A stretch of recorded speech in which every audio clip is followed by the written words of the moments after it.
The secret to acing coding interviews isn't memorizing solutions. It's recognizing patterns. And AlgoVision is built to teach you exactly that. Take hash maps. In TwoSum, you build a hash map of complements and find the pair in O of n time. In contains duplicate, you use a hash set for O of 1 membership checks.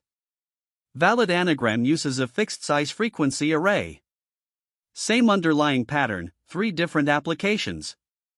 Linked lists have their own patterns. Reverse a linked list teaches the 3-pointer technique, flipping 1 arrow per iteration. Floyd cycle detection shows 2 pointers moving at different speeds through the list, converging and meeting inside the cycle. Once you see the tortoise and hare animated, you never forget how it works. For trees, watch BFS level order traversal light up nodes level by level, the queue growing and shrinking in real time. AlgoVision even has code diffs between related problems so you can see exactly what changes between the top-down and bottom-up variants. Visit ifusionsoft.com to try it free.